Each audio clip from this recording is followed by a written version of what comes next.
Welcome to Indiana Sports Beat Radio, presented by Andy Moore Honda of Bloomington and Southern Stone Restaurant. Looks over the middle, second guesses, fires, throws. Does he make the catch in the end zone? Yes! Touchdown! Oladipo to win it. Another one! He got Another it! one!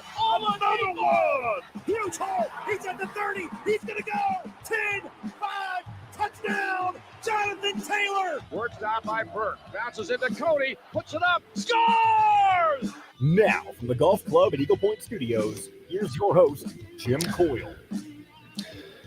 Hello, everybody. Welcome aboard. It is Monday. Welcome to Indiana Sports Beat Radio. Coming to you from the Golf Club at Eagle Point Studios. Charlie Miller will be along later. Don Fischer will join us today. Plenty to talk about. Some of it good, some of it bad. Depends on which direction you're looking at. On the basketball side of things, if you're an IU fan, things are going quite well. On the football side of things, And the Colts, whoo, my, oh my, you talk about laying the biggest stink bomb egg maybe of all time. Horrific. The Colts, after a terrible 0-3 start, grounded out a season in which they played. There were some games they should not have lost to the Ravens. There was another game I can't remember off the top of my head. The Titans. Could have won that one very easily. Wouldn't have been in the position that they were in. But end of the season, they lose a tough one to the Raiders, who were fighting to get in.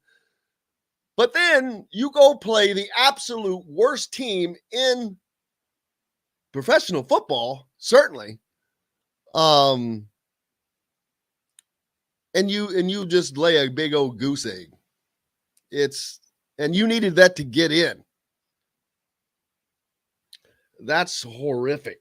To get into the playoffs, that's all they needed to do was beat the worst team in the NFL. Could not get that done as Indianapolis loses to the Jags. Wow. That is the team that Urban Meyer was being paid to be a part of earlier in the season. FYI. Don Fischer joins us later on. We'll talk about yesterday's win for Indiana in college basketball as they knocked off a decent Minnesota team. They're back-to-back Big Ten wins as that one follows the win over Ohio State. They will now hit the road later this week, traveling to Iowa.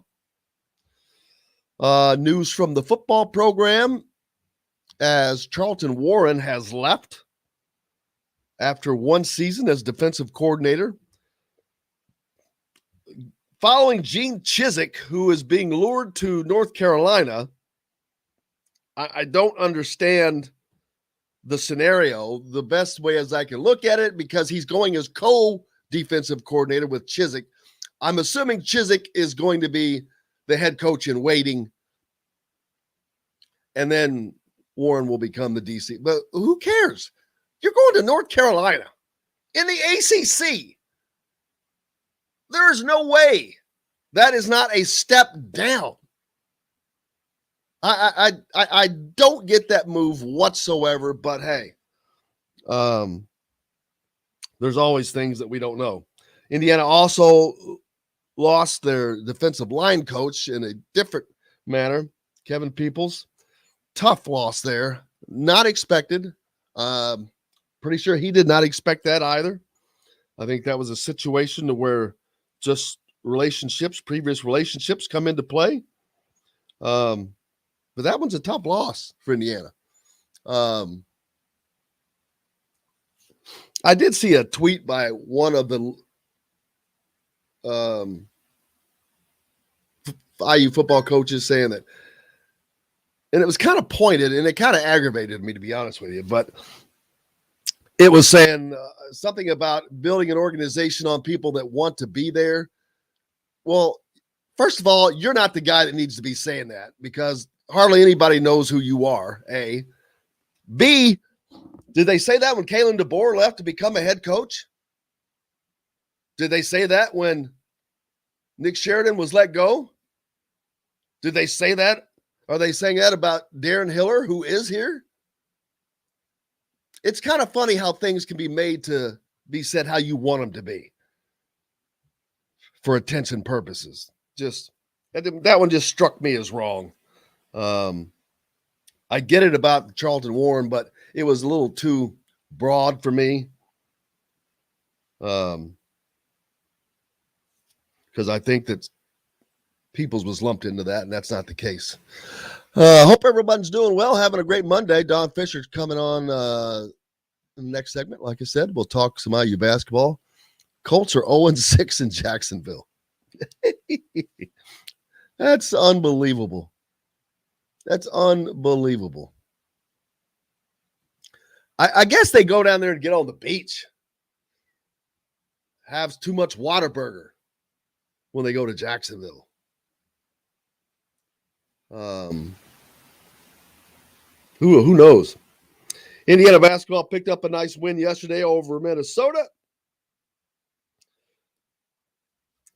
If you're out and about to see that, they are now 12-3 on the season, 3-2 in conference play. They should actually be 5-0 in conference play if you look at it. Should not have lost that game to Wisconsin. Definitely should not have lost.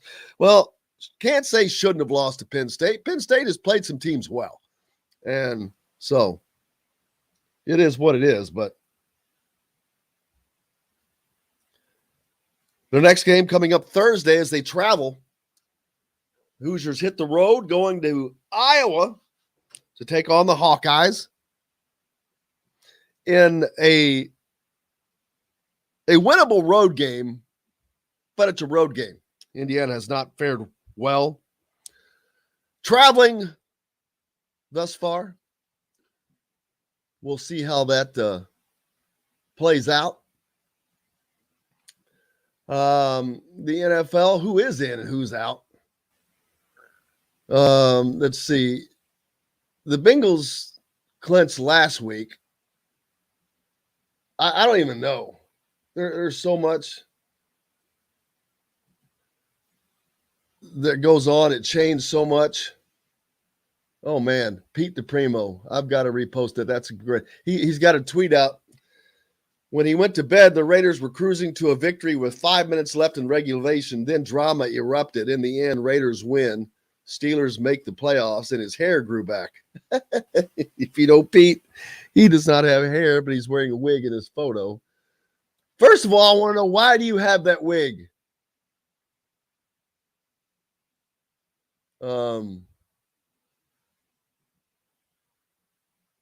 Pete, but that's a great photo. If you know Pete, he writes for IU. I have to ask him, why do you have that wig?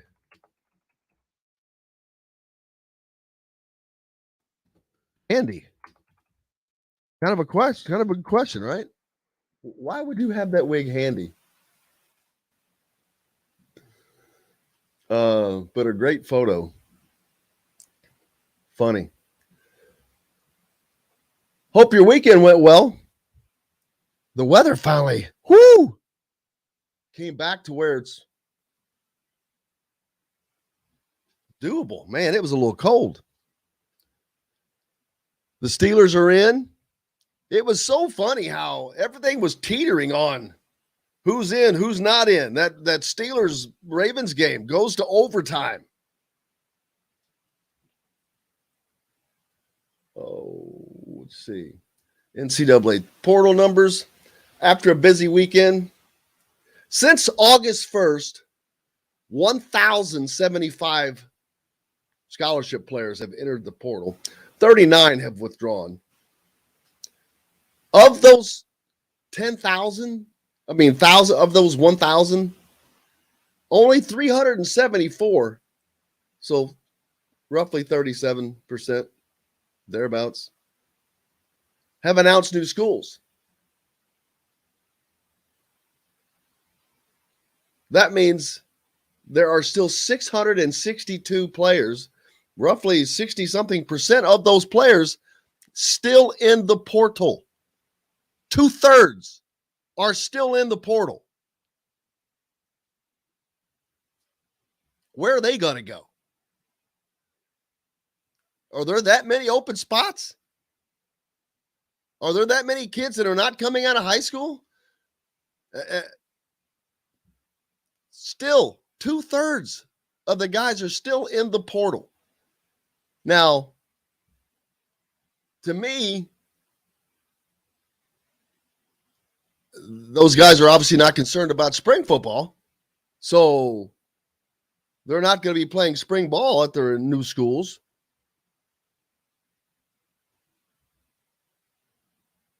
Well,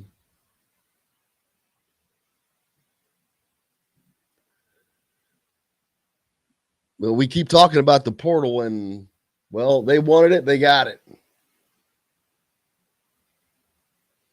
It's there, and how do you take guys back?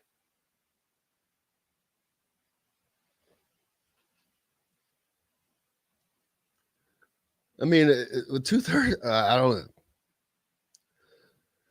know. Renata dropped her kid off at Ball State yesterday. She saw a lot of Georgia fans traveling north and only 3 Alabama fans. Also, Indianapolis had billboards with Indianapolis SEC on them. Yeah. So they're playing the SEC part up. Yeah, I saw that. I saw that picture of that. Fred asking, are the Colts out of the playoffs with the loss to the Jacks? Yes. And they deserve to be. If you cannot beat the worst team in professional football, when you know your life is on the line, you damn well deserve to not make it. But yeah, they're out, Fred. Sorry. Ross commenting on the portal. It's crazy. 2 incoming transfers. Had to know the 2 defensive coaches were leaving. No, I'm promising you, those had nothing to do with each other. They went to different places, and they had nothing to do with each other. And that stuff comes up. Sports, college athletics are crazy. You see the coach, even the coaching part of it is becoming crazier than it was before, if that's possible. It was already crazy. But why? How can you blame? You can't blame coaches now, especially now. This is a job to them. They are paid to recruit and to coach. They're not paid to recruit and coach forever. So if you've got a coach that you want gotten rid of, it goes the same way. You can't have it both ways. You can't keep guys and then get rid of the guys that you want to and it not be the same thing. Would you like to be forced to have kept Nick Sheridan as the offensive coordinator for the next 2 years? Or have the ability to make a change? Well, it goes both ways. Hey, we got to take a break. Up next, the great Don Fischer joins us, voice of the Hoosiers. You're listening to Indiana Sports Beat Radio. We're back with more of it on this Monday, right after this. Brought to you by our good friend, Soul and Spirit. Not bad. We'll be right back to the Golf Club at Eagle Point Studios for more Indiana Sports Beat Radio with Jim Coyle, presented by Andy Moore Honda of Bloomington and Southern Stone Restaurant. Whether it's a celebration or... I knew I screwed that one up. You're fine. I'll just cut it out. Yeah, I was like, why? I was like, why did you do that? Do we want to this week start doing new commercials? Not live reads, but like recording new commercials for yes, whoever you want. Yes, please. Oh, college football championship tonight too. You mention that.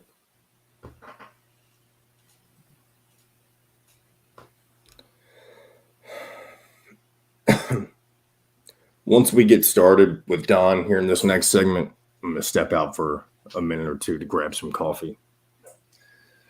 Grab some coffee.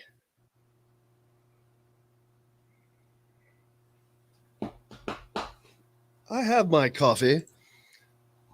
How about my... You can't see this, but How about this little deal I picked up at TJ I Maxx? see with the kind of transparent Adidas, kind of cool looking. I love this thing, man. Looks comfortable. It is. How about that? I've never even seen one of these.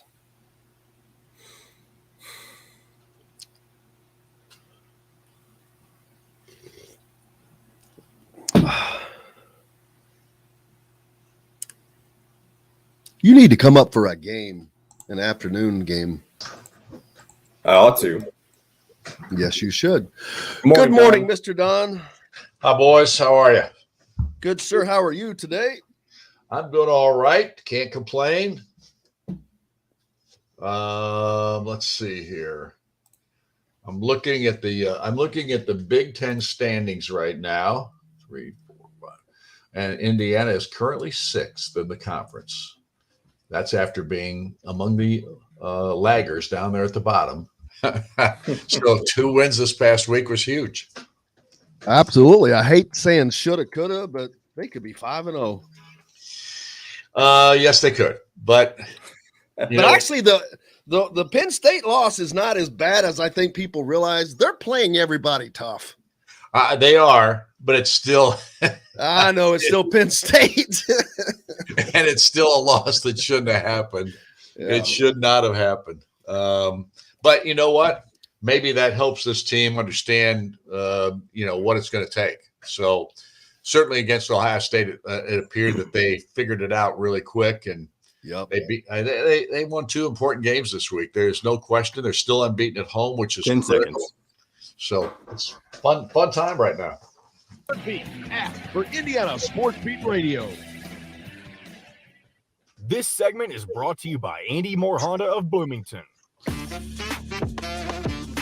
Now back to the Golf Club at Eagle Point Studios for more Indiana Sports Beat Radio with Jim Coyle, presented by Andy Moore Honda of Bloomington and Southern Stone Restaurant. Welcome back, Indiana Sports Beat coming to you on this Monday, and no better way to start it out than with the great voice of the Hoosiers, Don Fischer. Sir, how are you? I'm doing good, Jim. How about yourself? Great, and I know it's always a good week when we get to talk to you, and it's off of 2 wins. There's nothing negative, so it's a great way to start the day. Well, yeah, I can bring up some negatives if you'd like. I'm sure we can find them. We don't have to go far, I'm sure, but we're going to stay close to the top. Indiana back-to-back Big Ten wins yesterday, of course, over Minnesota, and then prior to that, Ohio State. Ohio State ranked 13th, but Minnesota had also they may be the shocker of the Big Ten this year.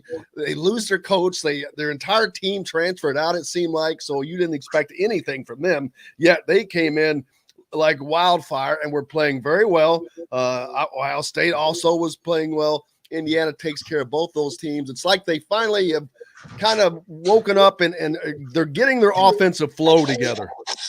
Well, there's little question that Minnesota they're going to be a troublesome team for a lot of ball clubs.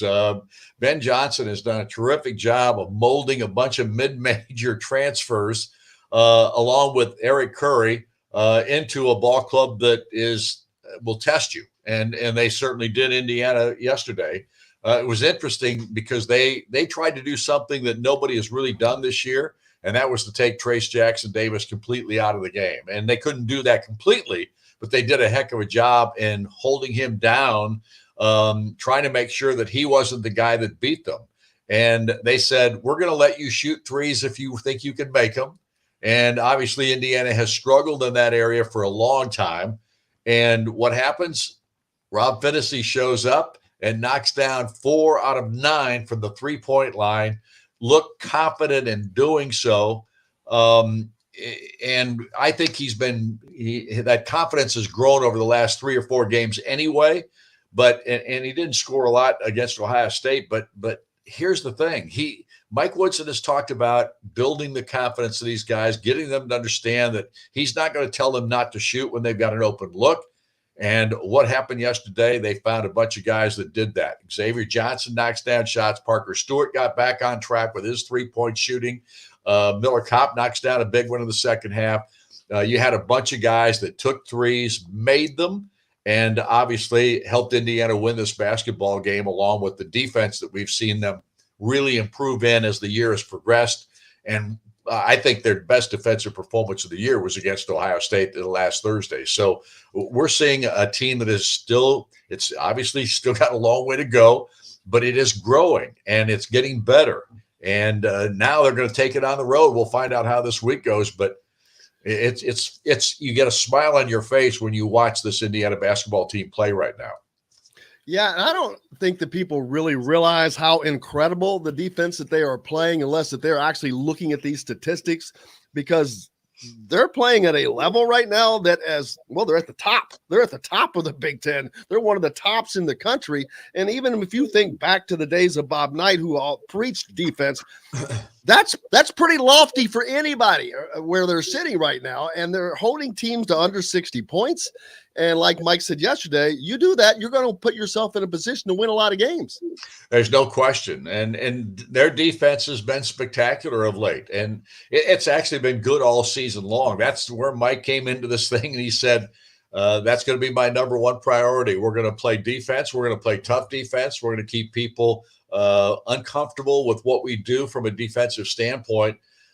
And they've been doing that, and it's just gotten better and better as this year has progressed. And a big part of that is getting guys that come off the bench. You can always have your starters pretty locked in defensively, but then you got guys that come off the bench and continue to put forth that kind of energy that it takes.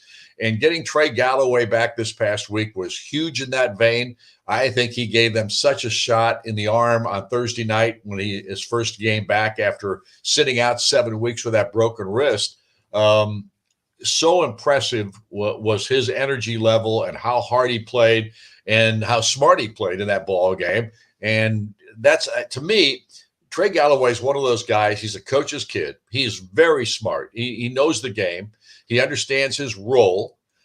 He's very coachable. He tries to do the things he can do. He doesn't try to do too many things he can't do, which is always a big problem for some guys. And we've seen it on this team at times. But Galloway gave them an energy level that was just spectacular on Thursday night against Ohio State.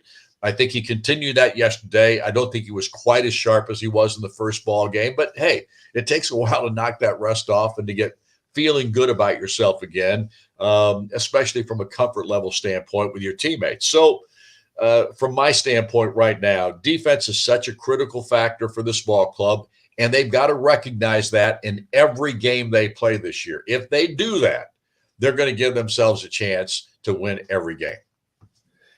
Yeah, absolutely, Don. And one of the things that stood out to me was the way this team is becoming less, not that they were selfish, but Trace Jackson Davis, this is a guy who's scoring up 27, 30 points in some games. But late yesterday, he knew to pass the ball out. He is not too selfish to pass. And once he started doing that, things started coming back to him. And just once they learn, they are going to be Indiana is going to be a very difficult team for everybody in the conference to play. Well, here's the good news from yesterday, in my opinion. You had 5 players in double figures, first time that's happened this year. The defense continued to play as strong as it has in most every ball game that they've played. You get Trey Galloway back. He becomes an energy factor and another key off the bench, which, this team, the bench has got to, even though they're still playing all these guys for the most part, 9-10 guys a ball game.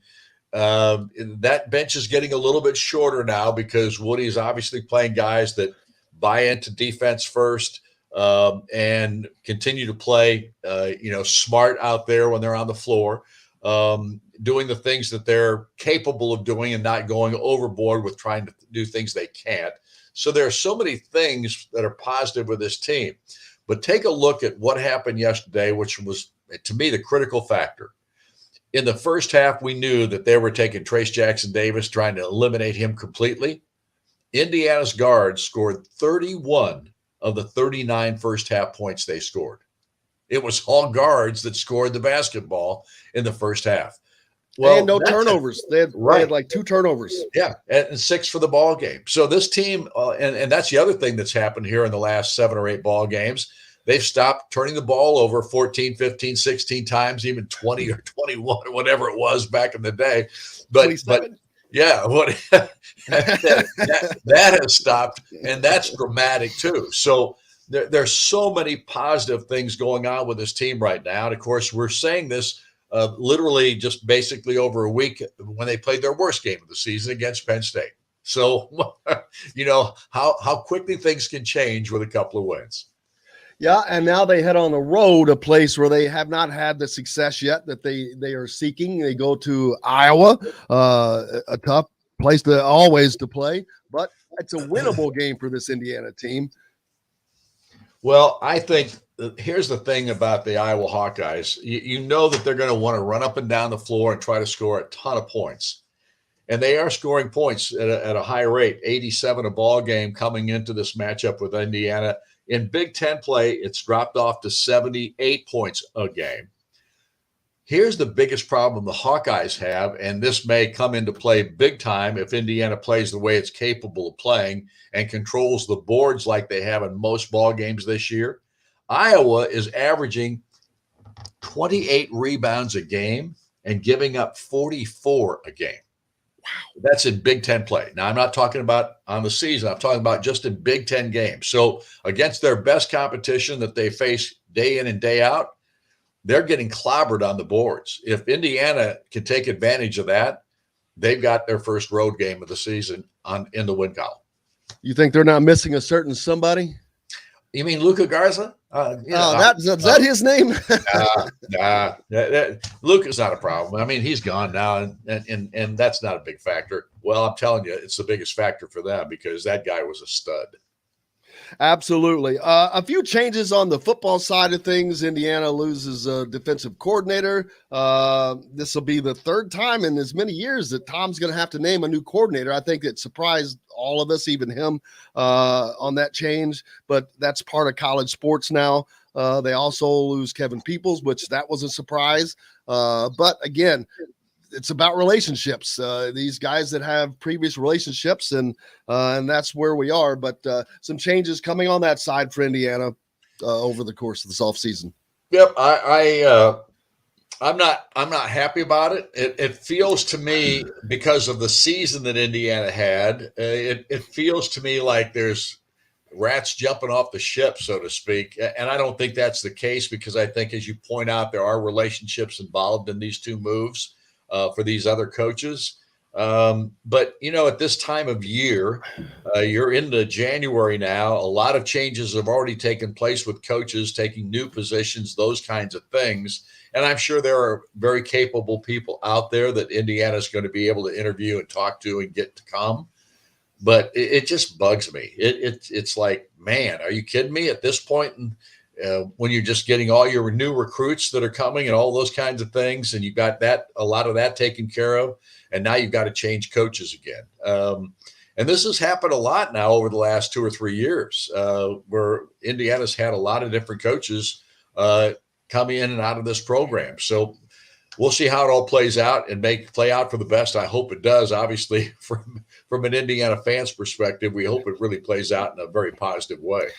Yeah, the last thing that I know Tom wants to do is hire a coordinator. A coordinator is, that's your quarterback. That's one of your quarterbacks. So having to get that position again for the third year in a row, that's mind mentally consuming, man.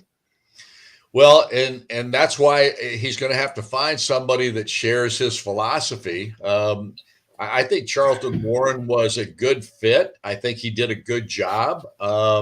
Was it a great job? I can't answer it, because the one thing that bugged me about this year's defense, and I know that they didn't want to give up the big play. Okay, I get that. That's the one thing they were trying to stop, and so they became a little more conservative.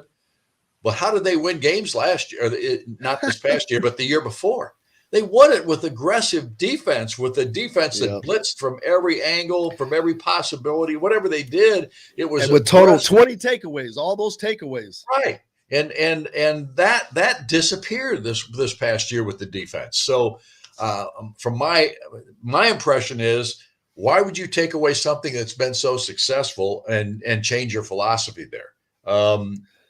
In my opinion, that was a mistake. But again, I'm not an X and O guy. I'm a broadcaster who doesn't know a squat about coaching football. But that just is, from a layman's perspective, that's how I looked at it.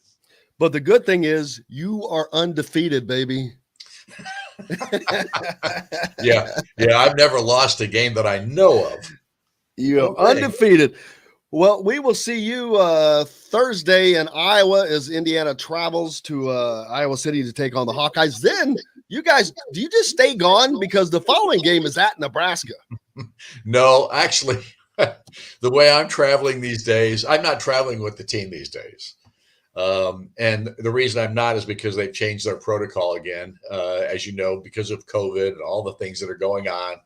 So I'm traveling differently. So I will not be on the road. No, I'll come back home after the ball game on Thursday and then fly back out again on I don't know if I'll fly out on Sunday or Monday, probably Monday. Travel, man. But Don, and trust me, if you're traveling commercially, it brings out the Tourette's in me. I'm telling you, I just did it. We look forward to it, man. Talking to you next week, hopefully on the backs of another win, a third straight win. Don Fischer joining us here. Yeah, well, let's hope it's well, yeah, we don't play. I guess we'll talk again before we play next Monday night. But and next Monday, incidentally, you're gonna have to do it on the phone because I will be in Lincoln, Nebraska for that ball game. So now, what about the coaches show then on that Monday? Obviously you're not gonna have it. No coaches show next Monday. We have that was off the calendar a long time ago. Yeah. Okay. So, but tonight at 7:05 at Southern Stone Restaurant, right? Yep. 7:05. We'll be on the air. There you go. 7:05 at Southern Stone Restaurant. Patterson and Rogers in Bloomington. Get out there with Don Fischer and Mike Woodson. Don, thank you so much, sir. Thanks. Appreciate it, man. See you. He's the best, the voice of the Hoosiers, joining us here on Indiana Sports Speak. We're back with Charlie Miller right after this. We'll be right back to the Golf Club at Eagle Point Studios for more Indiana Sports Beat Radio with Jim Coyle, presented by Andy Moore Honda of Bloomington and Southern Stone Restaurant. Sports on television.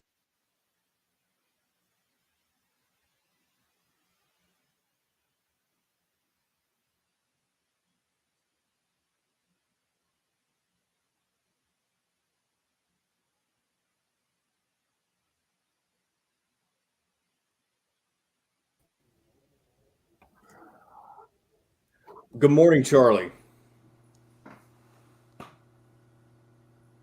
No, Can you hear us? Oh, there you go. Oh, that's why. You're there. I hear you. Unless you just can't hear me. Hold on. Johnny there? Can you hear me? Yeah, I can't hear. Man, this happened last time, didn't it? Oh.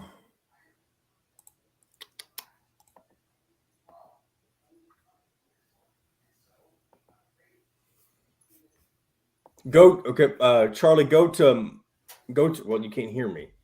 Go to microphone, camera and microphone settings. There.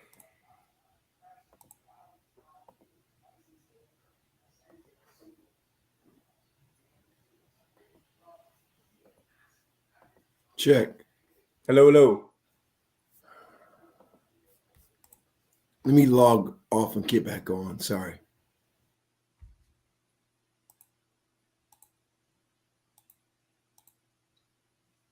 Oops.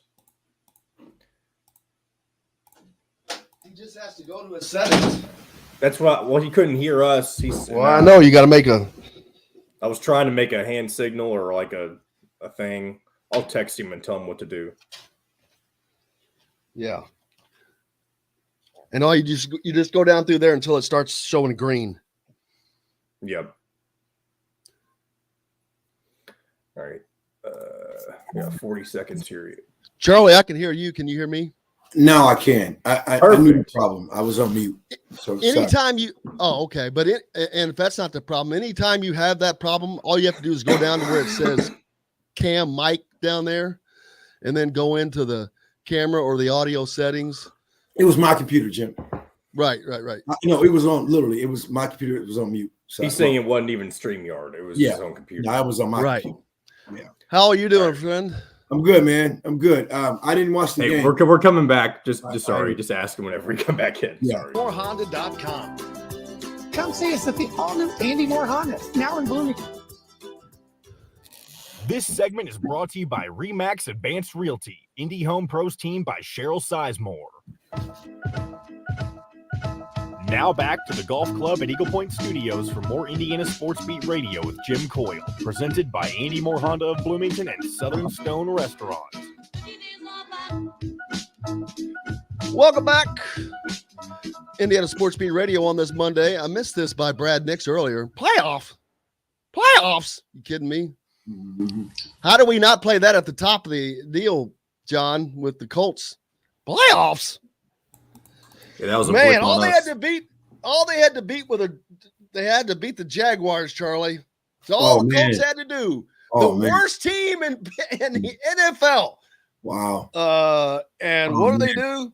Lay the gold. It wasn't even a golden egg. It was a rotten egg. Man, any given Sunday, right? So look, I mean, you were saying like 2 weeks ago, they're the hottest team in the NFL any given Sunday.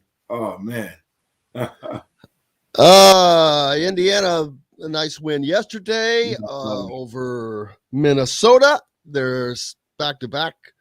They're up now 3-2 in conference play. Mhm. Could easily be 5-0. Of course, everybody can always say that stuff. Happy birthday to Robert tomorrow. I'm sure you'll remind us tomorrow. But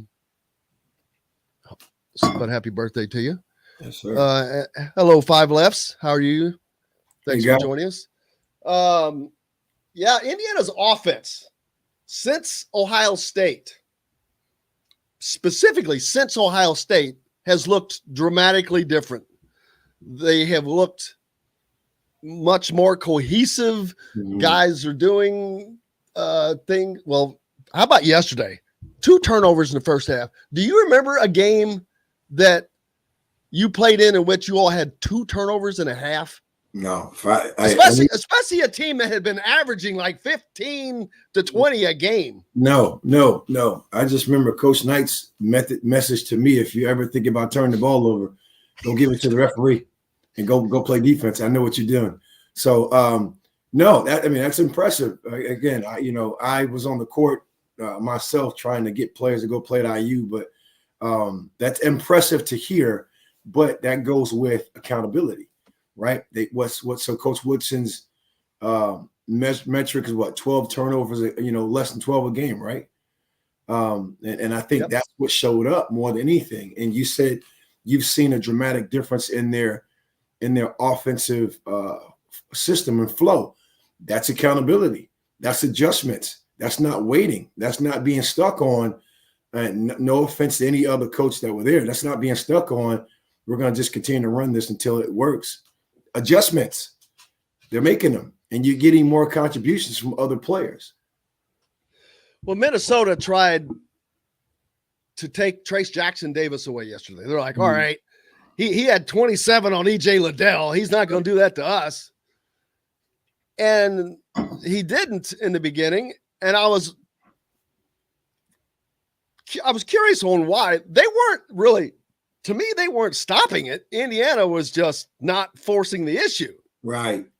They still could have gotten the ball inside. And I was I'll be honest with you, I was a little concerned that they weren't trying to do that, because with their record of perimeter shooting, it's like, oh no, you don't want to leave this in the hands of Indiana's perimeter shooting.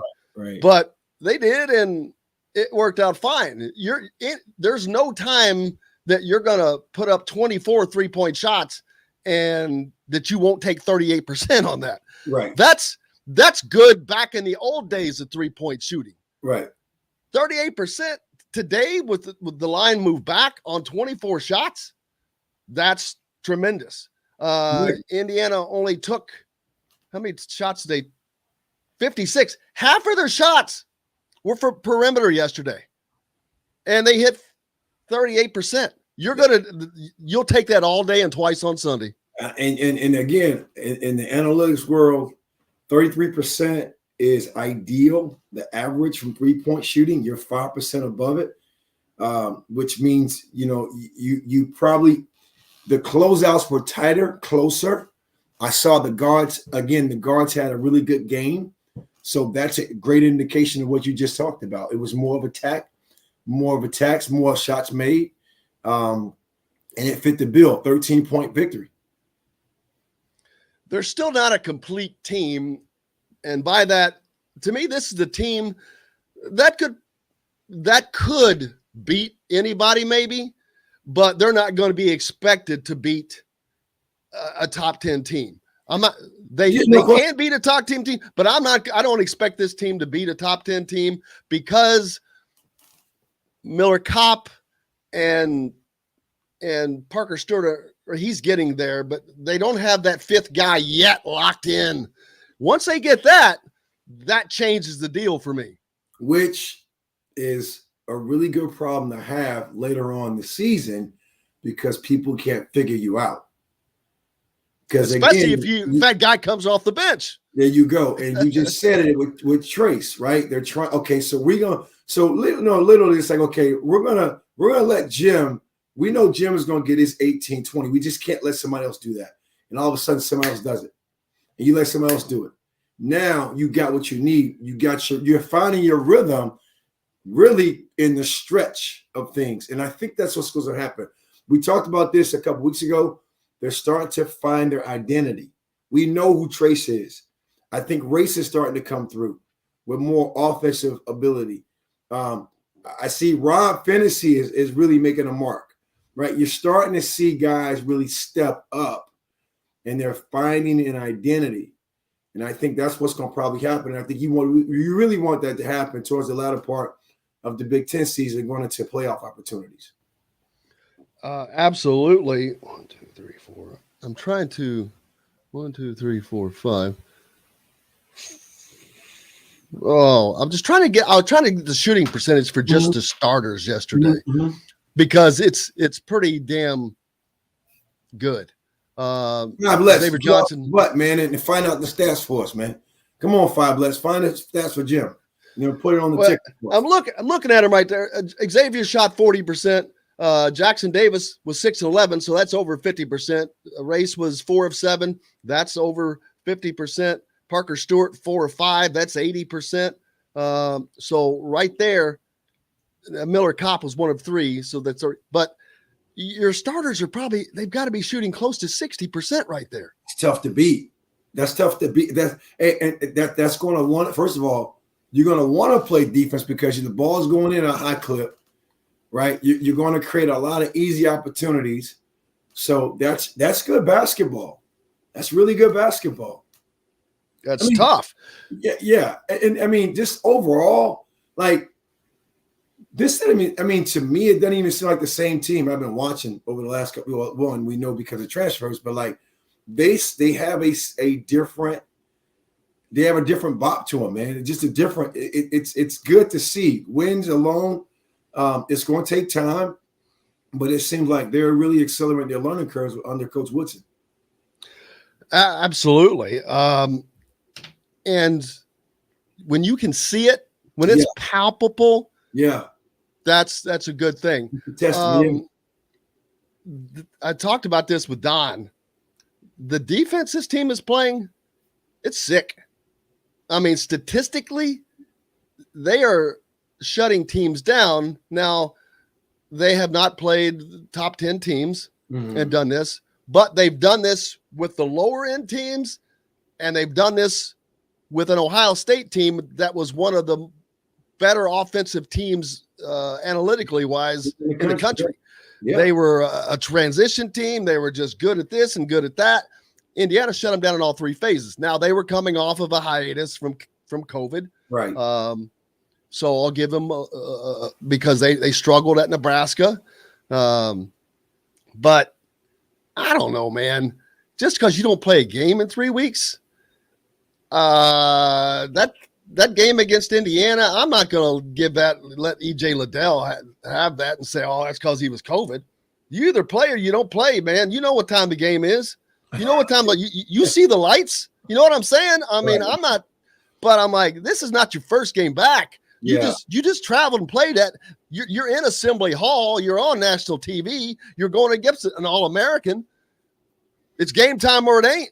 Yeah. It's and Jim. I'm not gonna disagree with you, man. But I know that's okay. Let me is different, man. Like that COVID thing is different. Like I'm actually home because of that, not because I have it, but we have to be safe because my wife has tested and we don't know the results. But yeah, it's different, man. I'm seeing players come back, like, even though it's not as severe, but it's like, man, I'm like my wind coach. Like I've only been out for like 4 or 5 days, man. I feel like I can't breathe, and I can only imagine basketball traveling on the road. So you're catching people at a good time, right? Because now the time. He had 34 yesterday, like Five S pointed out. Yeah, he went off against that. Yeah, I forget who they played, but yeah. So he had a good game, but we won. So that's the bottom line, right? No. He had 34 in. I'm talking about EJ Liddell and whoever they played yesterday. Oh, got it. Okay, yeah. Ohio State, yes. Oh, yeah. So he might be coming back into it, but we're catching people at a good time, So that's my whole point. You're catching people at a good time. You're starting to play with a stride. I think there might be a little incentive too, because I saw that old Bronco over there, right, playing for Ohio State. Yeah. You got a little incentive joys over there, man. So you want to make sure his homecoming is soured. There's no welcoming mat for that. So yeah. Well, Indiana goes on the road now. They travel to Iowa on Thursday. I will be at that game. Then on Sunday, no, I'm sorry, I'm skipping. Then on that Monday, they are at a Monday game. Is that right? A Monday 6 o'clock game? What? That's odd. Okay. So, well, I don't know if that's Nebraska time or American time. Yeah. But so the next 2 games on the road. All right, Iowa and Nebraska. Both of those are winnable games for Indiana. Indiana should have beaten or should not have had Nebraska's getting better. I'm not going to say everybody in the Big Ten's good. At Iowa, always tough, but they don't have Luka Garza, and Indiana does have an interior that they can beat. Although yesterday, for the longest time, I was paying attention. Indiana was trailing in paint points by a dozen for most of the game until the very end. And I just looked, they equaled that at 30-30 for the game's end. But for most of the game yesterday, Indiana was getting beat it's because they were scoring everything from outside. Obviously, they were giving that up. That should tell teams though, like, damn, you got to pick your poison. And that's a good thing. And when you say that, you don't want to play too much with that, because you now have to pay more attention to your closeout assignments on the perimeter. Because if you don't, guys are capable of putting the ball on the floor to make a play for themselves and the teammates. If you play too tight, now you leave a player like Trace wide open for one-on-one coverage, which now kick-out game can come in if you double team him. That's a good thing. And again, like I said, this is a good time to be finding your stride, your identity as a team, as a unit. Like you said, you just need probably 1 to 2 more players that can step up, and that there's going to be consistent at giving you points and playmaking opportunities. Absolutely. Some visits yesterday, Indiana. It's always great to have guys visit when you have good games, especially like that. There was CJ Gunn was there, kid from Lawrence North, and there was one. I think this might have been a first half turnover. I can't remember, but it was Trace Jackson Davis. He threw a ball that was over the entire team bench. And I think CJ Gunn caught the ball. And I'm like, what is he? I was like, man, that's next year. Trace Jackson, I said, he's not on the team yet, but and also some people mentioning that Austin Parks had a great visit yesterday during a Minnesota game. He was there. Kenneth asked if we talked coach. Yeah, we have, but we'll talk more about them at the end of the show too, if we can. But Parks sat with CJ Gunn, so he almost caught the ball. So maybe if he was had a little more Indiana play, he could have got that. But that was The turnovers yesterday. How does a team go from? How can a team have 27 turnovers in a game and then have 6? Focus. Hey, that's a testament of focus, man. That's mental fortitude. That shows a sign of maturity, discipline, right? I mean, and the emphasis with intention to take care of the ball. That's a tremendous feat for any team. And that's what you saw. That's a focus, Jim. I mean, and that's tough to beat because now you got to think about this scouting, right? I mean, I guarantee you, whoever they play next, man, they had 27 turnovers. They came back with 6. They're taking care of that ball. This is a better team. You can't play lackadaisical defense. You can't play non-aware, let people just cut around off ball. You have to pay attention to everybody on the court. That's a team of discipline. That's a hard team to beat. If they play that way on the road, man, that's tough. That's a great thing.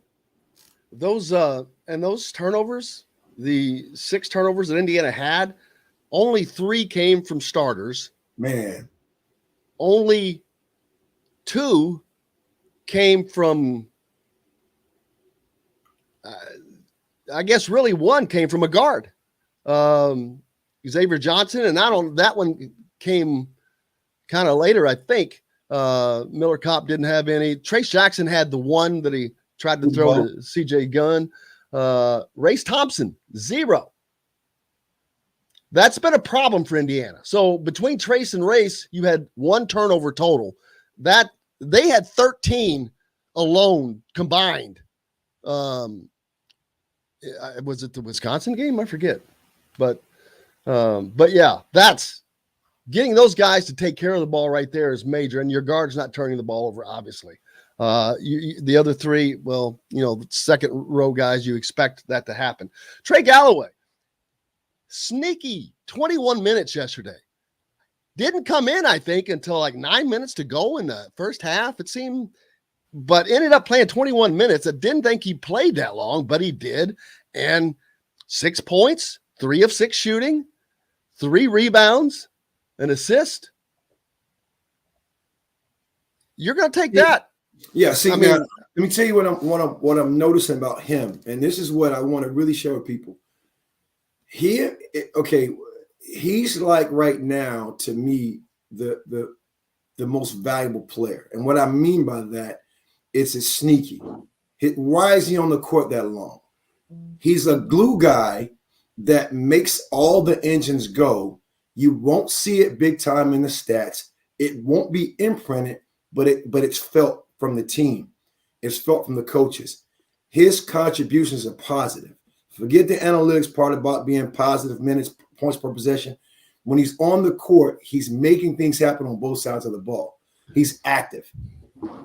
Those are the players you need. He's very active. He's a live wire you got to pay attention to. Okay. So that to me is the testament of what you just said, man. And to me, that's kind of his energy, the way he plays. Well, I'll be honest with you. If it wouldn't hurt the team so much not having him come off the bench, I think he would be starting in place of Miller Kopp right now. But you need him off the bench. You Absolutely. needed to see, okay, Jamal Crawford can start when he played in NBA on any team. He was hurt first when he said, hey, man, you're better off being the 6th guy.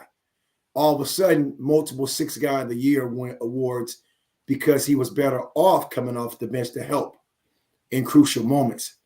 So I think he's finding his role in his responsibility with the team. But sometimes you got to take a humility pill to accept. But I think that really helps you, and that solidifies your bench because you know what's coming off when you need that first substitute coming in the game. We got to take a break. You're listening to Indiana Sports Beat Radio on this Monday. Charlie Miller's with me. We're back with more, brought to you by our great friends at Remax Realty. If you are looking for a home in the Indianapolis area, make sure you reach out to Cheryl Sizemore, Cheryl at IndyHomePros.com. You may need that 20 years of experience she has to get the home you want. We're back with more after this. We'll be right back to the golf club at Eagle Point Studios for more Indiana Sports Beat Radio with Jim Coyle, presented by Andy Moore Honda of Bloomington and Southern Stone Restaurant. If you're in the market, How was your weekend, sir? Good, man. Just resting and being careful. Look at us. Well, we're looking Same, similar today, I man. like that, man. Yeah. My wife again. She feels better, but last Thursday she started not feeling too good, and just being precautious. And she went to go get tested, and I guess the tests aren't rapid when you get the results back. So we're just being cautious. The kids are fine. I'm fine. We've been isolated. I've been, she's been on her own but so yeah, man, that's just that. I have my workouts and and today I didn't go to school today just because you gotta be cautious around the kids and the staff. Yeah, man. Other than that, yeah. I got to get a pullover or something down to you. Yeah, man, it'd be great. Yeah. Great. You're probably XL though, huh? XL, yeah. Tall. XL tall. Yeah, because after one wash, it'll be sleeves up. It'll be sleeves straight up, man. Yeah. Making it work. Hello?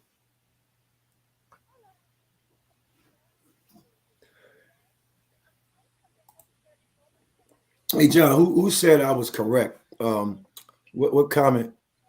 This person. Selma. What is that, a toe? What is that a picture of, man? I have no toe. idea what that It is. looks like one of my toes, man. That little toe. That little You need a brown toe? piece right there. Yeah, that It little, looks like a get you a toe toe. after you've dropped a brick on it or something. yeah, man, John. That's how my feet are. Don't I judge can me. get you a toe by judge 3:30 with me, nail John. polish. I'm gonna have to call FCC on you, John, for that one. Selma, when am I not right, Selma? Come on, when am I not right? I mean, have you heard me? I mean, come on, Selma. I'm joking.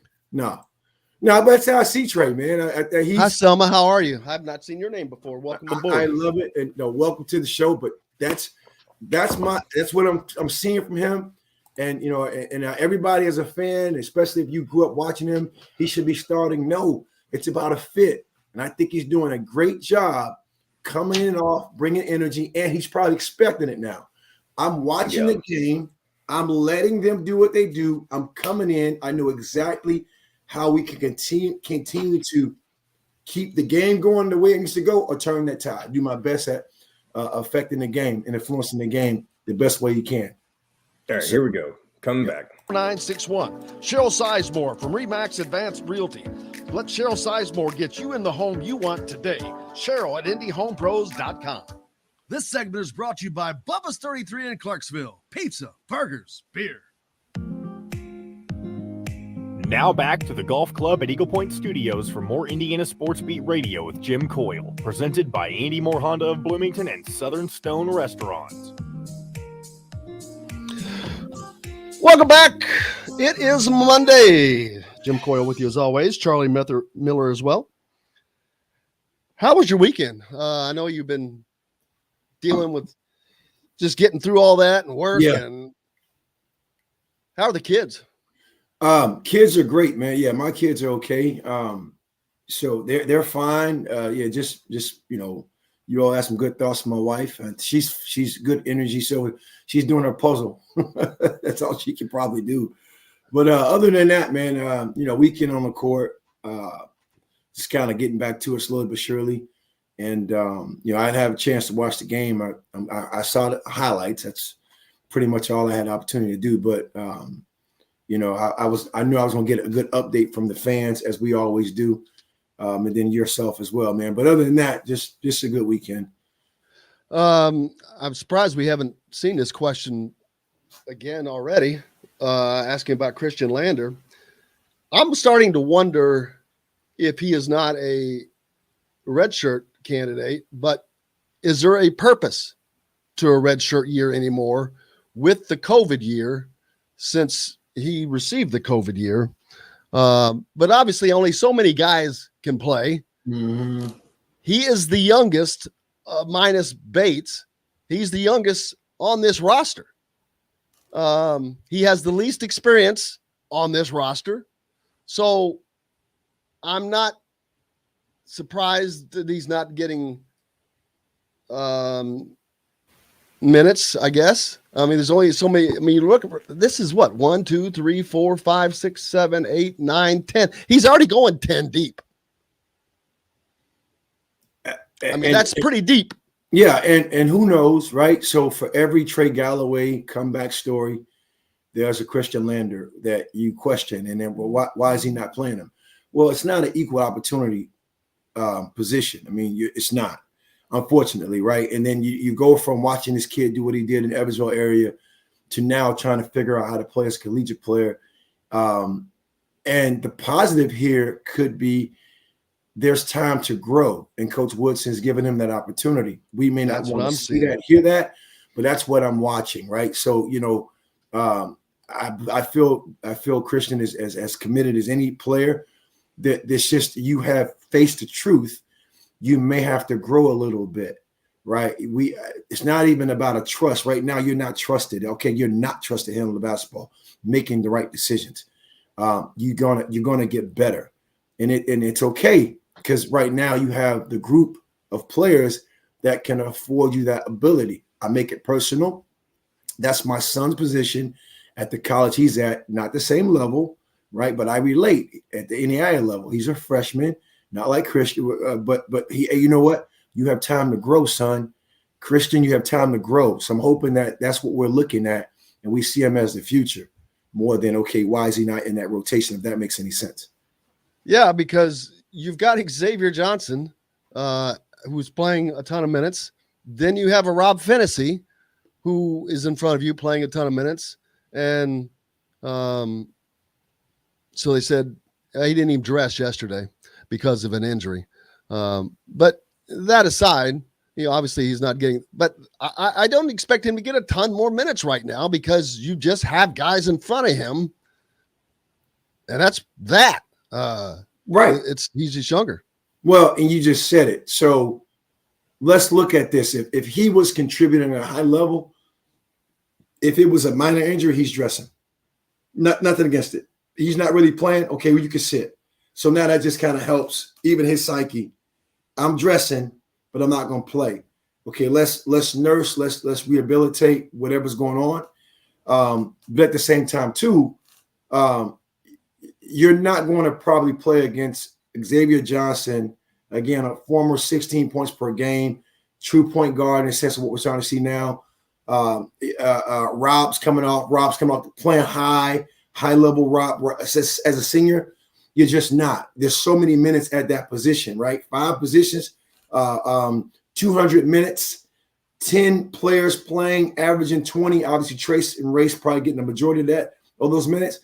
You got to find 3 spots that make up that rest of that 200 minutes, and you're not going to give up many to players that may not help you win. And I'm not saying he kept us win right now, but he has room to get better, and that's just the way I see it.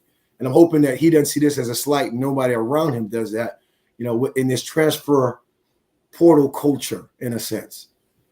Yeah, and we see this a lot. No rumbles from the bench from him. Okay, that it should stop right there. Right. It should stop right there. Exactly. I don't understand why people feel the need.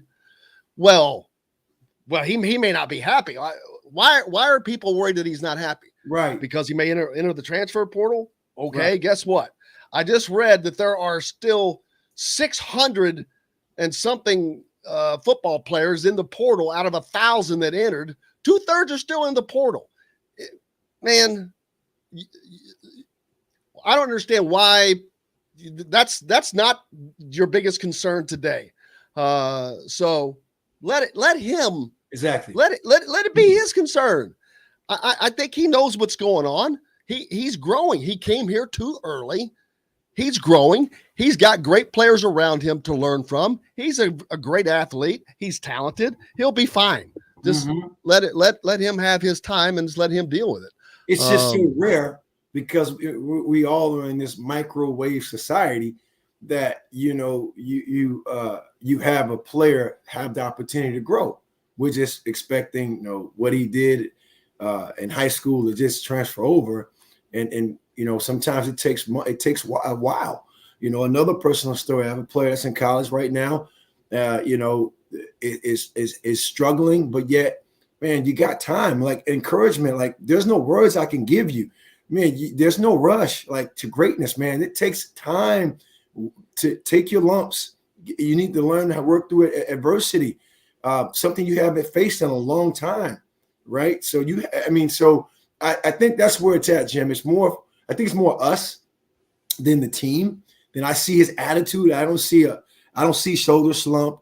I see somebody who I think is constantly being communicated to. You got to get better, right? And here's what you have to do. Here's what you have to do. You got to get better. These are costly mistakes you're making. You got to get better. You got room to grow. Let's see. Sean said, thoughts on what has happened, and this kind of goes along with that same deal on what has happened to Tamar Bates. Well, nothing's happened to Tamar Bates. At one point, many of us, him included, expect him to start by midseason. Now it's extremely limited minutes with little impact. Well, you have to learn. It's a team, and you have to be a part of this offense that they are particularly running. Hey, man. Look, I love all the young players. You don't know how to play. I'm sorry. You don't know how to play. You think you do. You don't. You've been playing AAU. You've been playing AAU is all about you basketball. You're going to the prep schools. You've been focusing. You need to learn how to play. It's not what to play. It's how to play. And that's the learning curve that we all go through. And it's on defense. I saw Five Less talked about Christian being a defensive liability. We all were at one time on an island, lost, no clue how to read off-ball defense. It's a learning curve, and everyone is going to hit that wall in a sense where they realize I got to pay a little bit more attention to detail to this shot clock, this play style of play. Everybody's bringing it. I'm playing against somebody I don't know as a junior, but he's strong as I don't know what. It's a learning curve. You're not going to just come in and dominate like that. It is what it is. Yeah, we always see Mike working with, you can tell when he's not happy on the sideline. You know it. There's no doubt. He will bring somebody out and talk to them and say, dude, you can't do that. We can't have it. We got to have you doing this. You've got to do that. That's coaching. That's teaching. That's part of the reason this team is getting better, in my opinion. And one of the things I want to share with Sean, and this is something that we got to understand. Like, this is my daily mission for players, Sean, is to learn, first of all, how to play for any coach, right? I mean, to testament to playing for somebody like Coach Knight, you got to learn how to play for any coach. But then at the same time, that coach needs to give you margin for error. Those are the teams that really win, where the players pretty much galvanize, using the word Coach Woodson brought up a lot of times doing his presses when he first got there. It's a players team. Coaches manage it. But they have to learn to play through margin for error. I think Xavier is a good example of that. Coach is going to get on him, and we love that. But Xavier's still playing through turnovers or whatever because Coach trusts Xavier's play. He knows what Xavier's going to give him night in, night out. And that's what you want as a player. You want a coach that's on your side, giving you your rules of engagement. You can do all of what you can do in these boundaries, but if you start doing this, it's going to pull you out. And Xavier knows his margin for error with Coach. And I think that's a good example of what you saw yesterday with limited turnovers, right? What you saw hurt us in the beginning and those games, why is he doing that? Now you're starting to see the coaching and the adjustments and showing up consistently. You're starting to see that. From the beginning of the season until right now, you've seen this team. What have you seen? Well, again, we're starting to have an identity, right? I mean, you start to like, you have to pay attention. If I'm scouting Indiana now, you got to pay attention to their perimeter players. They're not under who's going to get the majority of their shots. They're going to play an inside out. Their cuts are going to be soft. Weak side action is not going to be there. No, you can't. You got to account for every player now that's on the court. And if you don't, again, Race, which I particularly wish he took more shots, but he's more of an efficient player. He doesn't need a lot. You say he was 4 for 7, right? He made it count on putbacks around the rim. He's a high percentage finisher. He's athletic, right? He's going to finish through contact. So I'm starting to see a team that's coming together. I'm starting to see a team that's starting to really take care of the basketball. I'm starting to see a team with players that are improved, in particular Rob Finney, right? That's always been in Rob's game. I think it took a while for him to kind of come out of that shell, which is not that easy just to say, okay, you got a different coach. He started to come out of the shell and contribute at a high level. Trey Galloway coming off, of injury and playing at a high level. So that's what I'm seeing. I'm seeing a team that's getting better. Geronimo, hit crucial shots. You're getting great contribution from a lot of players, and on the defensive end, they're very consistent because that's all about attitude, effort, desire, and will, which I'm starting to see it at a high level. Yeah, and that's a great thing for Hoosier fans to see because it's going to be a difficult season. After these 2 road games that Indiana goes out on, their next home game, Boiler Ball. Yeah, which is now, you're playing, to me, at home. Oh God, that's goosebumps. Purdue, they're not unbeatable. They've been shown that they're not unbeatable. Right. You just can't beat yourself against a team like that. Right. Purdue's playing with a lot of confidence. You can't beat yourself. You do what you take care of the basketball. You put pressure on all 5 defenders instead of just kind of being on the court as a liability. That's a game you can take home. You can gain advantages. And they'll need to. Looking forward to that. That's just some big games. Indiana is not. We got a week away or longer to talk about that, but it's hard to not look at that. As a player, how do you not, when games like that get closer, not next but closer, how do you not pay attention to that? I can honestly say to you, I've never had the time where it's like, okay, well, I can't say that. And I'm gonna be honest with you. When you're playing against a tournament in our holiday tournaments, you got a good feeling you're gonna win those games. So I'm not looking forward to like, okay, we got Ohio State first Big Ten game. I've done that before, but it really is one game at a time because you're insulated. You're really insulated. We don't like the commentary I'm giving and the feedback. As a player, you don't hear none of this stuff. You're just so focused on what everyone's saying inside the locker room and the training room and the training table and the tutoring. You just it's really one game at a time. I can only imagine with the social media era that it might be, you could hear talking heads talk about things. Oh, that Purdue game's coming up a couple weeks ago from now. But as a player, for me, it was always one game at a time, right? Focusing on my roles and responsibility, not trying to be a robotic player, a former player giving you a robotic answer, but you're kind of insulated from looking too far ahead because you got so much to do in that one game with the scouting report, Jim. You got to turn around and get ready for another scouting report. Their schemes, the players, what they do, how they do things. So I don't even know if you have really time to really focus on anything else but what's in front of you. Yeah, it's hard not to, I guess, especially when practices are set up that way. Yeah. All the scrimmages are set up that way to keep that. And, back in the day, I think it may have been, even though you did not have social media, it may have been harder to keep that out of your mind back then than it is today because everything is so focused now. Yeah, exactly. And then, in the way you go about things, even the way they break down film, the way they study, these players they're very astute, they're adept.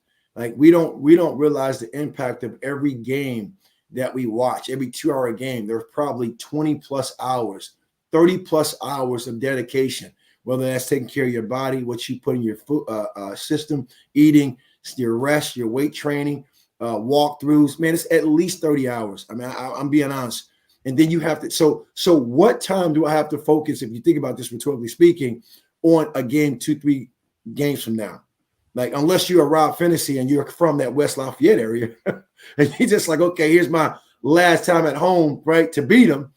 Other than that, I don't even know if you really have the capacity because, again, all your time and energy is so wrapped up into preparing to play and perform at a high level to gain advantage and win.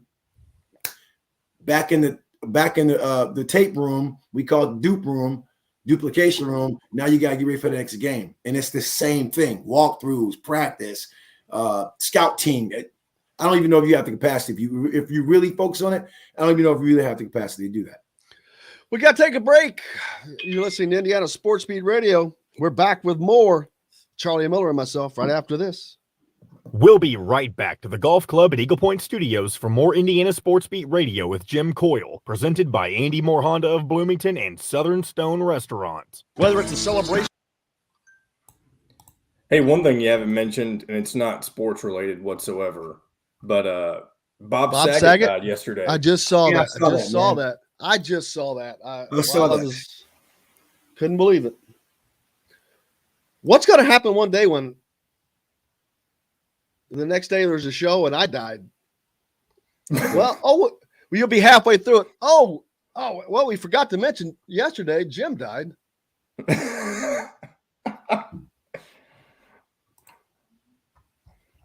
It's funny in a morbid way. It is, because death is kind of funny in a morbid way because you're just here or you're not. Well, yeah, and I don't know what the cause of his death was, but they didn't think there was any foul play involved, no drugs involved. Yeah. Found him in an Orlando hotel room. He was probably doing a gig. Heart attack. Yeah, who knows? He said he had just the night before done a show in Jacksonville. Man. He must have went to Whataburger. Yeah, I got food poisoning. I've been thinking about flying to Jacksonville just to go to Whataburger. Is that really that good? I love Whataburger. You've never I eaten like it, but I wouldn't. Love it. Yeah.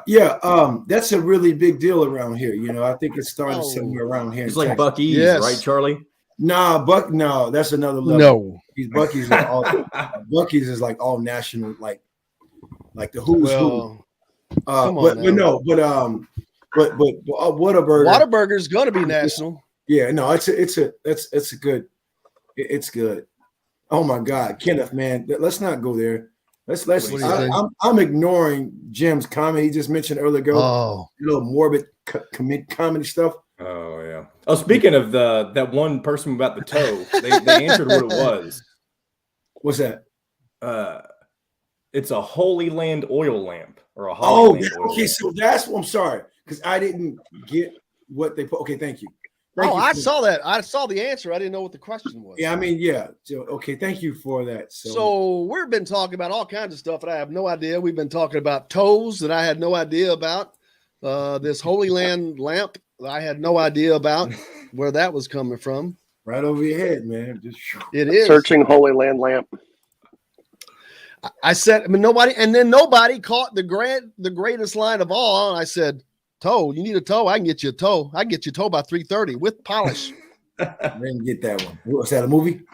The Big Lebowski, baby. I've never. All right, here we go.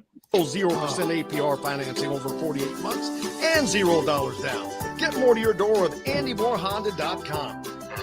Come see us at the all-new Andy Moore Honda, now in Bloomington. Today's guest is brought to you by Reynolds Family Dentistry of Sellersburg. You need $1 million smile for those championship photos, and that's exactly what you'll get with Reynolds Family Dentistry. Now back to the Golf Club at Eagle Point Studios for more Indiana Sports Beat Radio with Jim Coyle, presented by Andy Moore Honda of Bloomington and Southern Stone Restaurant.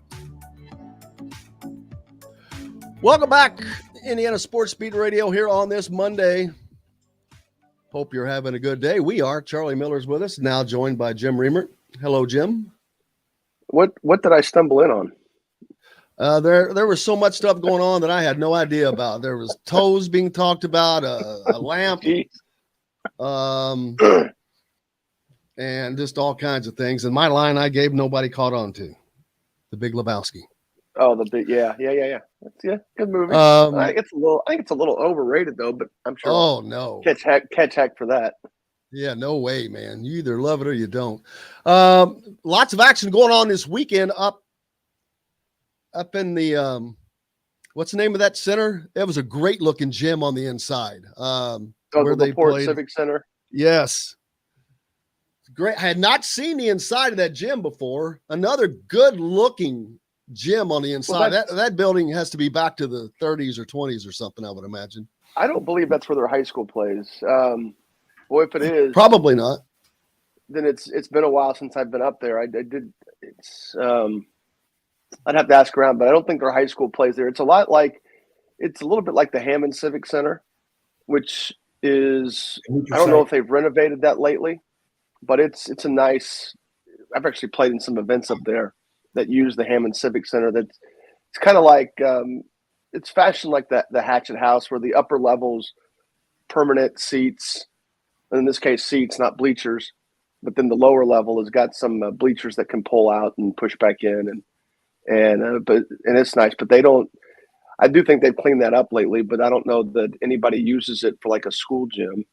But the event up at LaPorte, I did not head up for that, but there were a lot of good basketball games up there. Certainly on the paper wise, a lot of good teams. But I didn't head up there. Several IU recruits playing in that as well. I know over the weekend for some of those teams. So we'll talk about that as well. What else was going on in the world of high school this weekend? Carmel Westfield game was really enjoyable. Even though my guys got beat by a point, they were shorthanded. Although I didn't realize, I knew that Braden Smith, who's headed to Purdue, he looked injured during the game. I did not realize he was injured before the game. So there might be some evening it up there with what Carmel was missing in terms of personnel. And then early on, foul trouble. Basically, Carmel played the entire game with their junior class and lost by a point. But Braden was injured. Saw Fischer's last week for the first time during the school season. Had seen their scrimmage, but had not seen a full game yet of them live. I'd seen some stuff on video, but that's about it. But they looked good, although they did get beat by Pike over the weekend, and Pike's playing well. Pike has had some down years. They had some kids leave during the offseason, some pretty important kids, including a kid named J.J. Loudon, who has some Division I offers. But they're like 6-1 or 7-1 to start the year, so they're off to a good start. They beat Fischer's, I believe, in overtime. But Fischer's beat a pretty good Lafayette Jeff team that had been untested up to this point. That's a team that Brooks Barnheiser was on, who's now at Northwestern. He got them all the way to the semi-state, the regional final last year, and they got beat basically in the last possession. And but they've had a good year in his wake, and they've got a kid that's good low D1 kid. At least I think he's a Division I kid, but he's kind of new to Indiana. Even though he was here earlier, he left and came back during the summer. So all in all, not bad. I saw some good games, really good games. How's COVID affecting high school in your area, Charlie? Oh man, yeah. You got yesterday. Good example. There's a player that said they had 6 players available to play. I think it was like last week they had 8 guys out. The following week they had 6 guys out. High school varsity games are being played. The JV games are being sacrificed, right? I mean, they're not, they're freshmen are a lot of postpones, but they're playing the varsity games. So, a lot of teams are just doing with less players. I mean, unfortunately. So that's what I've been hearing and seeing. Go ahead. 2 of Carmel starters were out this weekend because of COVID.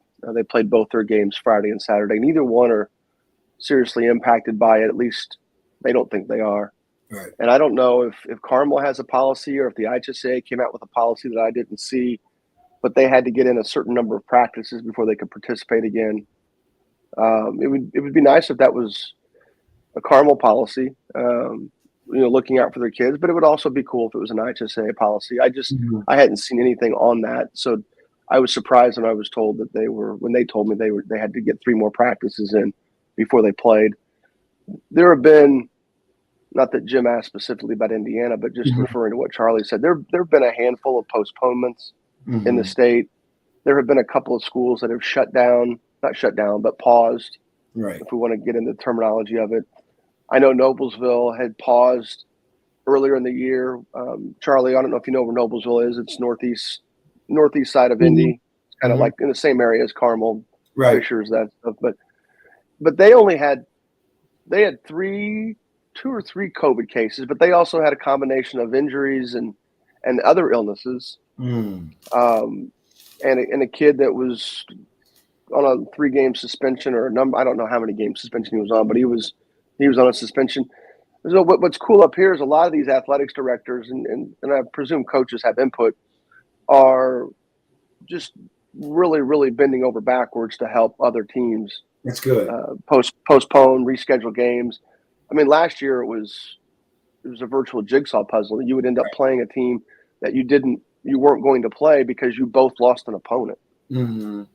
Much easier to do in basketball with all the dates that are possible than football. Right. Yeah, a lot of I remember last year, because we have a pretty good Twitter network here of guys that report stuff and football is included in that. And I know last year there were not this past fall, but the fall before, and maybe this fall, but not nearly as much. But you would see schedule announcements, like you would see postponements Thursday night. And then the next day you would see 2 teams that had no link whatsoever connected, right? Announcing on Twitter, Friday morning that we're playing. I want to say it was Plainfield that ended up playing some like 2A school at the last minute because they just both wanted the game Friday night. It was better than not playing at all. And it may not have been that disparaging, but Plainfield's not the biggest level of school in football. We have 6 classes in football, but they were I know they played a smaller school just out of convenience because both teams were hunting a game. So I think it was these athletics directors need a lot of credit for what they're going through, as much as what the coaches and family and players are going through. Hey, didn't that just happen, fellas, at the collegiate level where 2 teams got together like in Utah somewhere and played? Is that if somebody can research that? Like I think it was 2 teams that they had opponents that they had to all of a sudden cancel, but these 2 teams got together and played. I want to say that happened like last week. If someone can check that out. Was it last week? Yeah. Well, earlier in the year, Iona lost an opponent, and Louisville lost an opponent. And there was a Kentucky. joke about they lost Rick Pitino's the coach at Iona. Right. Maybe Iona can come play Louisville. And everybody he volunteered to play both of them. Yeah. Of course, he was not taken up on that. Over the weekend, Jalen Hood-Schifino was one of the guys in action up at the tournament that Lala Muir put on. Man, what 4 great teams there too was it? Lala Muir, IMG, Montverde, Oak Hill. Is it EC Legacy? What is? There's some Legacy EC. That's Cohen Carr. He's a 2023 recruit that plays for them that Indiana's looking at. But Jalen Hood-Schifino, although he never took over that game over the weekend, according to Kyler Staley from thehoosier.com, you could tell how elite he is. He has a cold-blooded mentality and works well on and off the ball, showed off a tough crossover move that led to a couple of pull-up baskets. Defense was a little suspect as he felt he was not aggressive enough at times and actually got beat pretty easy off the dribble. Not surprising for a high school kid. KJ Evans did not play a ton, but was solid defensively when he was in, was probably the best uncommitted player on the floor there. His number 1 priority is to add size and strength because he is a super slender, and if decides to sign with Indiana, that size he is at now probably won't fit well with the beefier Big Ten guys, especially if he's going to play down low. He only had 2 points in that. So that's your information from there. Cohen Carr had 4 points at the end of the first quarter on that game. So a couple of IU guys playing up there that they're looking at. Similar build to Cohen Carr's got a similar build to OG Anunoby. long, strong legs, some strong offensive plays around the basket, baseline floaters, strong slam off a bounce pass, needs to demand the ball more. So those are the kind of guys that Indiana's looking at now. Their recruiting is, well, I know that Indiana fans love the Indiana kids and Purdue has become kind of that.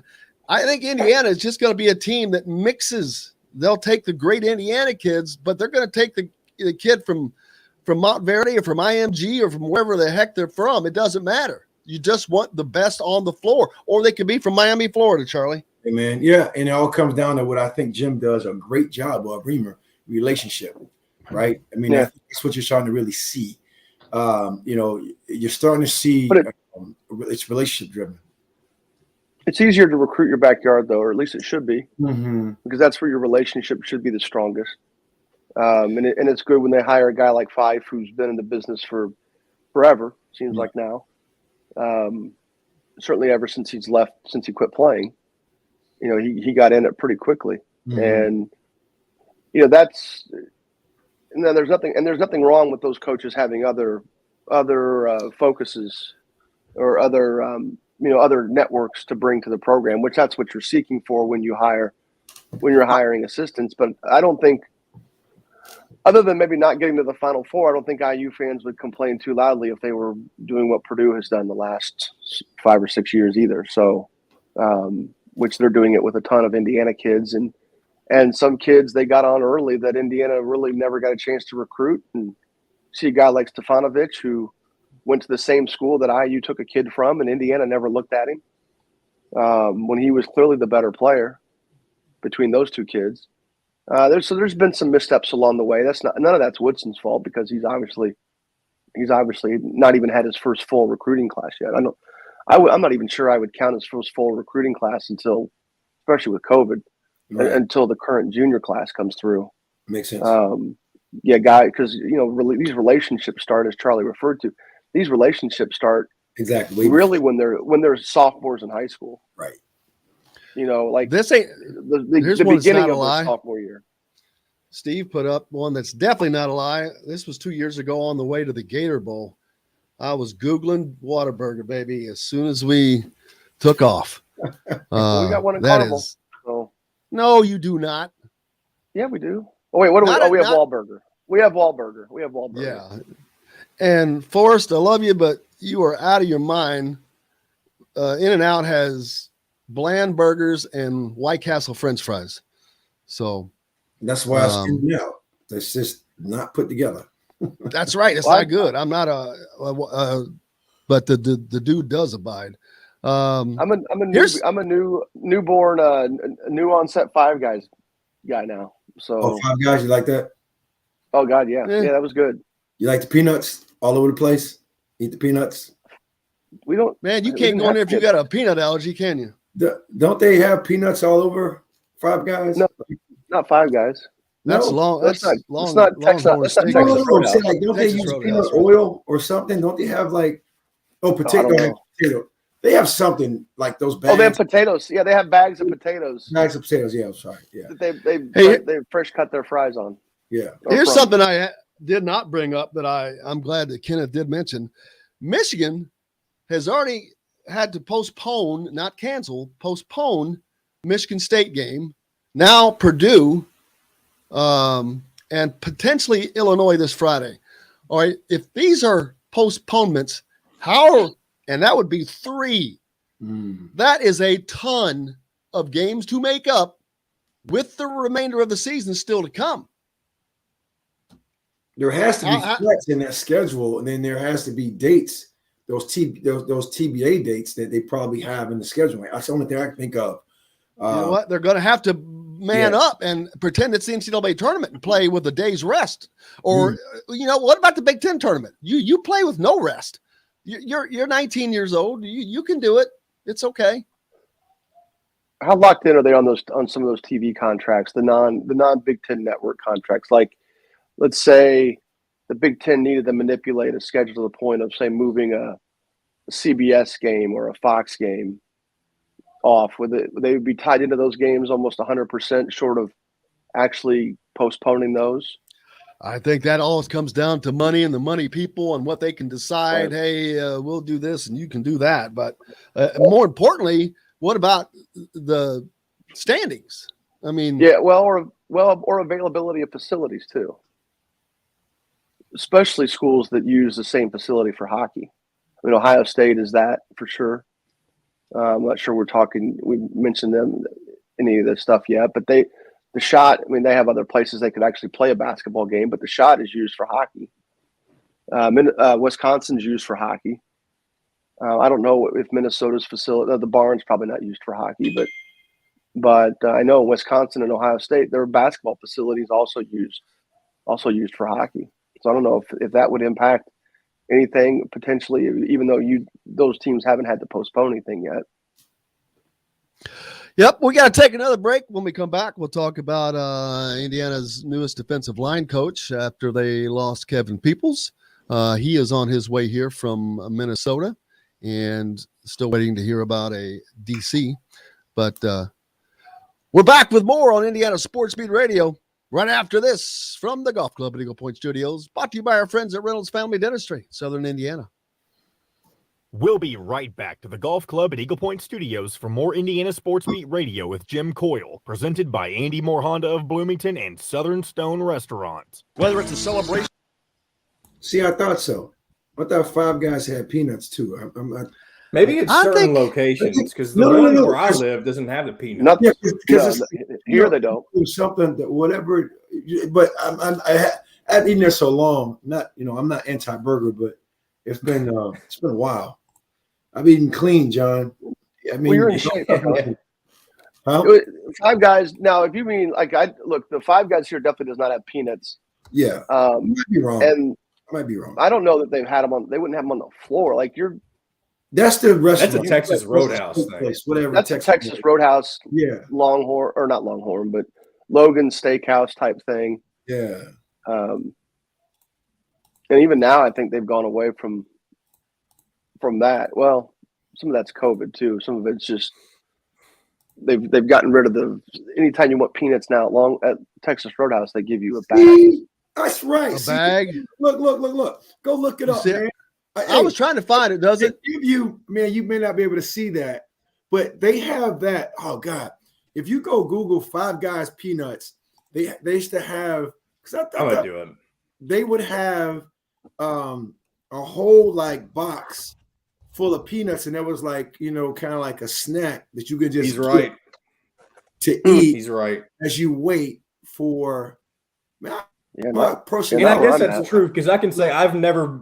Before COVID, I had never been into Five Guys, and so that would make sense. They got rid of it after COVID. That makes sense now, yeah. But you can just scoop up and just snack on peanuts.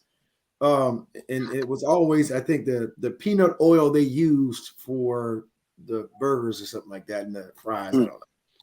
Yeah, I'd never seen it. I mean, I've been to one, but I've not eaten at one yet. I've been to one when I've taken players there. Yeah. And waited for them to get food, and I just happened to not be hungry or happened to, I don't know. Watching your just figure. Never eaten at one. Sure. Hey, Charlie, round is a figure, my man. Hey, you know what I say now? The V, when the V turns into the U, the club days are over. If y'all see this, someone else brought this up. I saw that. That's pretty cool. The Fighting Mike Lipsons, and they all got. Tomorrow looks a little like Lil Woody over there. Yeah. Tomorrow looks like a little young Woody. I like that. I traveled Sunday, and it wasn't until I got home 15 seconds about 1:30 where I realized Indiana had a game Sunday afternoon. Didn't even missed it. Glad they won. If we're not on the station where you live, we should be. Ask for Indiana Sports Beat Radio. This segment is brought to you by Aurora Specialty Sleep Clinic.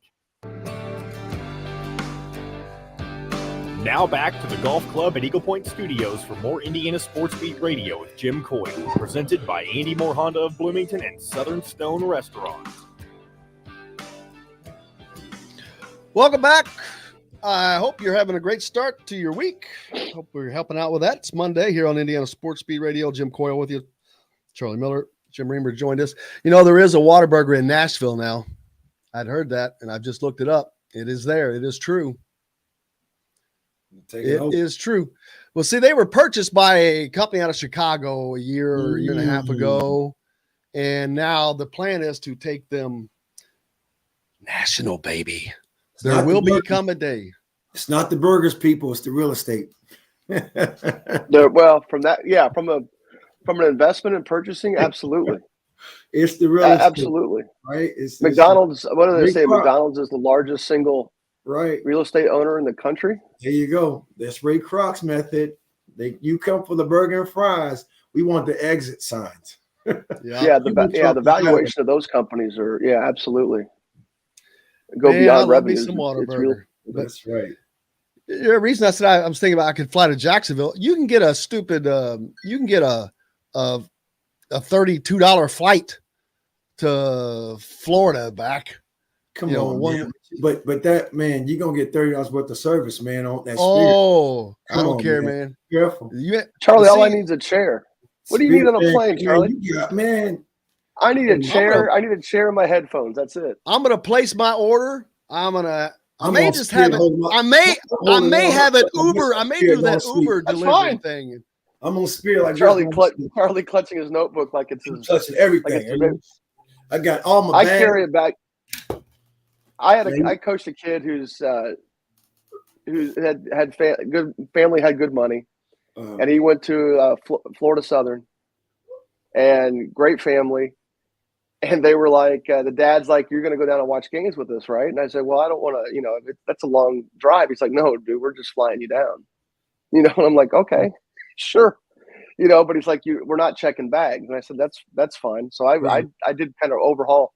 I did sort of revamp my traveling attire as far as like luggage and things like that. So now I'm in a much smaller bag, but I can travel a heck of a lot lighter now because of those trips. And one time he just flew me down like separately because he wants you to come to a game. So I flew down there just with a backpack because I would just go to the game. His grandparents live down there like in a mobile, like a motorhome area. And so I learned to travel light. With all my little different AAU travels, and all I need is a seat, and I'll happily, if it's $30, I'll happily put my backpack on my lap. That'll take care of the impact of anything that happens in an emergency. True. I learned my lesson with Spirit. You have to just travel light, man. Yeah, you got you just if you're traveling light, you're fine. That's like a la carte though. You have to know what you're getting into. Let me tell you, because on my way down, recently I needed to take a few days just to get some time. Yeah. So I had just a backpack. Now it had everything in it. Right. It had my laptop in it, but I had my clothes in it. And I stuffed that thing. Well, they give you this thing that has to fit in that's about this damn wide. Right. And I'm like, what?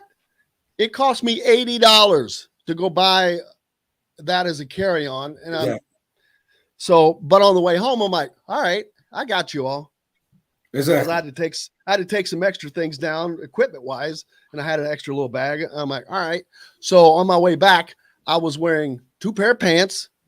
I was wearing 3 shirts, and my headphones that I normally use, I just took the cord out and put the headphones around my neck like I'm jamming, doing. And you know what happened when I went to check onto my plane this time? Didn't even look at me. Exactly. Yeah. I went to all that trouble, and the lady didn't even give me a look. I was like, damn it. But yeah, I learned my lessons. You just gotta learn how to know it. That's right. Fly light with them. Otherwise, it's not bad. I mean, man, you can go round trip for $80. Depends on the distance too. I mean, if I'm flying to Vegas or flew to San Francisco once, those flights start getting to be 4.5, 5 hours. Then you want I'm not flying Spirit out there. I'm on anything Southwest, and I can take my own bags in. Yeah. Heck yeah. I would take What's coming up? Propeller plane to Chicago if it was $20. Planes are the most reliable forms of transportation there is. It's kind of mind-boggling. Everybody freaks out. There's a show I watched nonstop, air disasters. I know everything that there is to know about what can and go. I mean, if I'm ever on a plane, something's going wrong, I'm going to be up there diagnosing stuff. Have you checked this? Have you checked this? Or I'm learning, man, but it's so safe. It's crazy. If you think about the amount of flights that take off, land all day, every day, it's crazy how safe it really is. It's just fewer people survive those crashes than. That's the only thing. If it goes bad, it's probably going to be bad. MacGyver. But what are you going to do? You know what? I'm surprised they haven't filled up planes with airbags. How hard can that be? I don't know. We're talking about some crazy stuff today, man. I've got you both speechless. Yeah, let's go back to basketball. I don't know. I don't like talking about that stuff. But. Oh, that's right. He flies too much. Knock on wood. How's your son's season going, by the way? Guys, I mean, again, I think I alluded to it earlier. He's a freshman. He's learning. He went to prep school last year. Was fortunate enough to find a home at Midway University. They have a good team. Will he stay there for 2 years? No. That's a 4-year institution. I mean, he stay. I mean, and he has a COVID year if he decides to. I mean, what do you want to call it now? If he decides to stay, he has time. I mean, again, all this is an excuse for you to come up here. Well, we were there again. I kind of had that. I know. I kind of, but it was we drove, so we drove. So we came back, and I think that might be what the results are. My wife not feeling too good, and we're trying to get back into it because we were on this whole Reamer. We went to Midway University right outside of Lexington. Then we drove to Louisville for a couple of days. Then we went to Nashville. Then we went to Memphis, and then we came home. So like a 9-day trek. And she has from in the morning, we're getting up and we're just going out doing things. So I just want to lay around a hotel and just do nothing. But, she wants to venture out. But you kind of have that adrenaline now. She's going to kind of crash and, kind of get worn out when you come back home. But he's doing fine. We talk and he's in good spirits. I think in the beginning, hey, any other team, any colleges? I'm like, boy, stop. what are you talking about? Like, so what? Learn, sit the bench, watch, suck. Okay. Congratulations. You suck. You got to get better offensively. You got to get better defensively. Have that opportunity, man. He needs to work up. And there is a new D1 school right down the road in Louisville, Bellarmine. Oh, yeah. They scrimmaged Bellarmine and got their butts kicked. They literally scrimmaged Bellarmine. But that was really good for him to actually experience. And again, for me, he's in a good place where he's going to play a lot for the next coming years. What is or is that an NAIA school? It's an NAIA school. It is. There's Indiana University Southeast down in New Albany. That's who they play. They play Southeast. They play Indiana Kokomo. They played St. Mary of the Woods and Terre Haute. So that's actually the game I went to go watch over the Christmas break. It was the 17th, I believe. They have They have men's basketball at St. Mary of the Woods. Yeah, I guess. Yeah. My son had a double single that game. He had 6 points and 5 fouls. And he had 6 points and 5 fouls in less than like 10 minutes. A double single. I love that. Like, what do you – first of all, he fouled somebody. His fifth foul came on challenging someone on a fast break. You're up by 25. Your coach is not tripping at all about you playing defense because I know he knows we're there to watch him play. Don't foul on that one. He'll learn. Like, that's not the time to show bravado, dude. Let the guy get the layup, take the ball out, go play offense. Let's see. What was I just looking at here? I lost. Learn something new every day.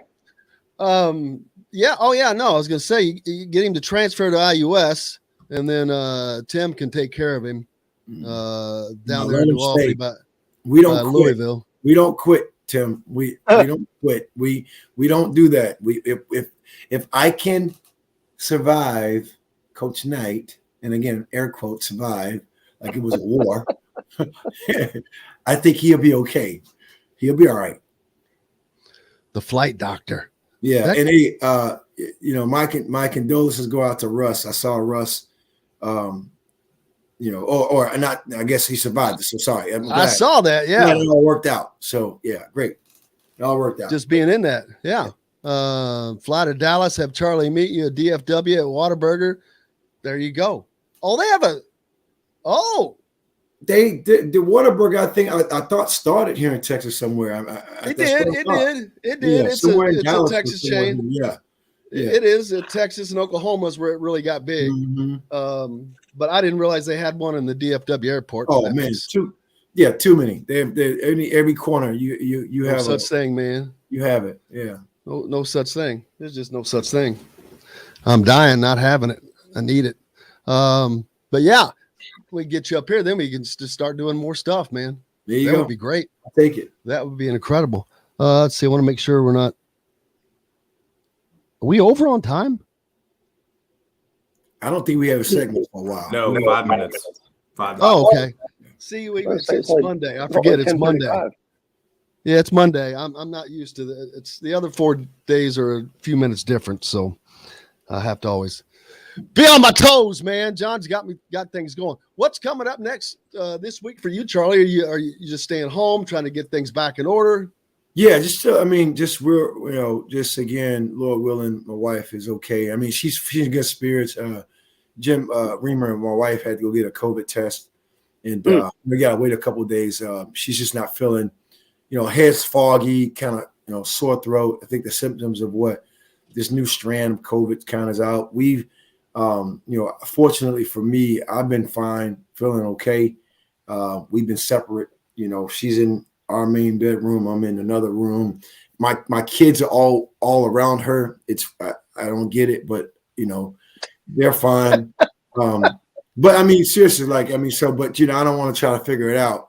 They're fine. And she and I'm hoping that whatever she had, it's been more than 4 or 5 days. I think she'll be okay. So.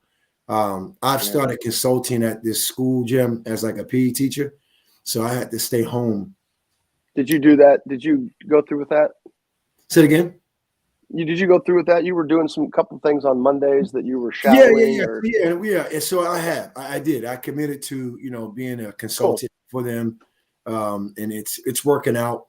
And so Jim Coyle has been nice enough to kind of let me fill in the segments and stuff. But yeah, man. So we'll talk more about that one day. But other than that, for me, it's just more so just really making sure she's okay, helping around the house with chores and helping with the kids, and that's that for me. And basketball, right? Yeah, basketball. What's your week looking like, Jim? What's the high school schedule? Well, what's Carmel Cathedral? Wednesday that's night. A big game. What's some of the other big games in high school coming up this week? Oh man, I'm heading down to Evansville to watch coach a kid at Wrights, so that's a good time to go down there and watch a couple games this weekend. Who is that? Back to back. Isaac Higgs at Evansville Wright. He's having this class of 2023 is impacted by COVID from a recruiting standpoint. 2023, 2022. A lot of these guys haven't gotten serious looks yet. So he's a kid that's having a fantastic year at Wrights. He's a 6'2", 6'3" junior, depending on which measurement you believe. But he's actually pretty good. He's a sneaky athlete, super long and plays hard. And he's doing pretty well. I don't know what Wrights' schedule is. I know they started the year something like 6-1.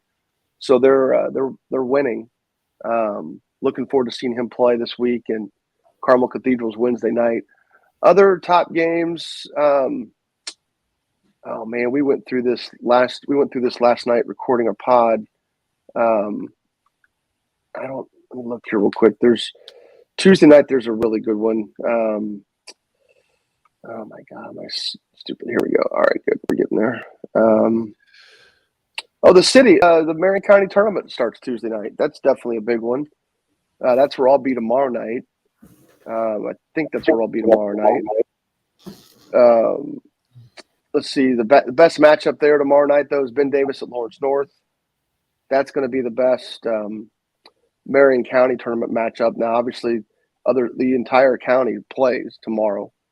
You've got 8 different games. I don't know if you want me to run through all of them, but that would be the marquee first round matchup. There's always 1 or 2 really strong first round matchups, and then they usually get it down to the final 4 on Friday, Saturday.